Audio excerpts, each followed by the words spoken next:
பாலாடையும் தயிராடை ஒரு 4-5 நாள் சேர்த்து வச்சு நம்ம பெரிய ஜாரில் ஒரு 10 நிமிஷம் விப்பில் வச்சு எடுக்கலாம். இல்லாட்டி கொஞ்சம் வேகமாக வச்சு எடுக்கலாம். இந்த மாதிரி கொஞ்சம் சுற்றினா வெண்ணெய் வந்துடும். ஒரு தடவை எடுத்தாச்சு. இப்போ 2வது ட்ரிப் போட்டுருக்குறேன்.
ஸ்போர்க்கில் எடுத்தோம்னா மோரெல்லாம் ஸ்போர்க் ஸ்பூன் எடுத்தோம்னா மோரெல்லாம் நின்றுக்கும். வெண்ணெய் மட்டும் வந்துடும். கொஞ்சம் இப்படி சுற்றும்போது எல்லாம் ஒன்று சேர்ந்து நிற்கும்.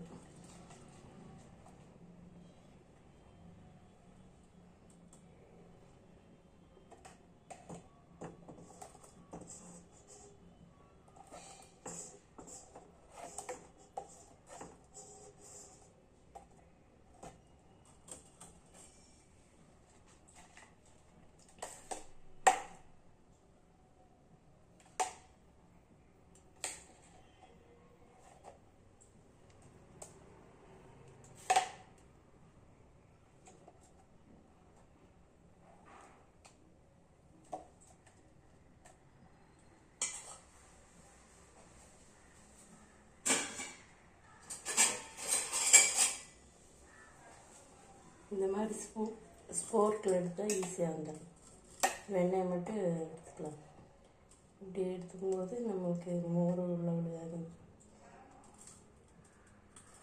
எல்லாம் ஒன்றா சேர்த்து இந்த ஆடை வந்து கிட்டத்தட்ட தயிர் சேர்த்தணும்னா ரொம்ப நேரம் ஆகும். மிக்சியில் தயிராடை பாலாடை மட்டும் ஃப்ரிட்ஜில் எடுத்து வச்சு ஒரு 4 நாளத்தை ஆடை எடுத்துட்டு கடைசி தயிர் வேணால் நம்ம புது தயிர் வேணால் கொஞ்சம் மிச்சமாச்சுன்னா அது கலக்கலாம். பழைய தயிரில் சேர்த்து வச்சு கலக்கணும்னா ரொம்ப லேட் ஆகும் வெண்ணெய் எடுக்கிறதுக்கு. இந்த மிக்ஸி வந்து சுடு தண்ணியில் நம்ம கொதிக்கிற தண்ணியில் கழுவிக்கலாம். எல்லாம் பளிச்சுன்னு ஆகிக்கும். இந்த வெண்ணெய் எடுத்தாச்சு. இதில் கொஞ்சம் தண்ணி கலக்கி அலசி ஒரு 2 தடவை ஊற்றினோம்னா நம்ம காய்ச்சும்போது சக்கை அதிகமாக வராது. இது எடுத்துக்குவேன். இன்னொரு டைம் போடணும் வெண்ணெய். அது போட்ட பின்னாடி நம்ம காய்ச்சறத காட்டலாம். காய்ச்சும்போது 2 கருவேப்பிலை தழை போட்டு கலக்கிட்டே இருக்கணும். கடைசியில் கருவேப்பிலை தழை போட்டு கருவேப்பிலை தழை முருகின பின்னாடி நம்ம ஸ்டவ் ஆஃப் பண்ணிடலாம். சவுண்டு குறைஞ்சோடனே அப்புறம் நம்ம சில்வர் ஜல்லடையில் தான் வடிக்கணும். பிளாஸ்டிக் ஜல்லடைனா உருகி போயிடும். இல்லாட்டி ஆற வச்சு நம்ம வடிச்சுக்கலாம்.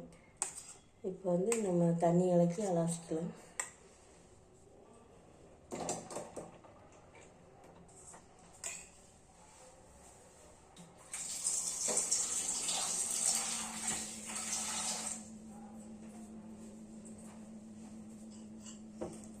இந்த அளவுக்கு தண்ணி கலக்கலாம். ஆடையில் இந்த வெண்ணெயை அப்படியே அமுத்தி எடுத்தோம்னா இந்த மோர் பூரா வந்துடும் தனியாக. அந்த தண்ணியை கீழே ஊற்றிக்கலாம். நம்ம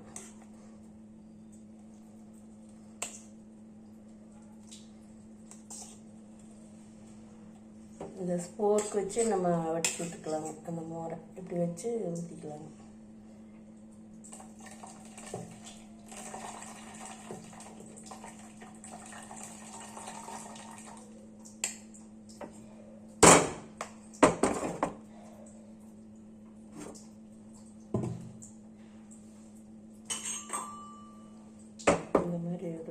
பாத்திரத்தில் தண்ணியை வடித்து விட்டுக்கலாங்க. வெண்ணெய் விழுகாது, விழுந்ததுனால அந்த ஸ்போர்ட்டில் நின்றுக்கு.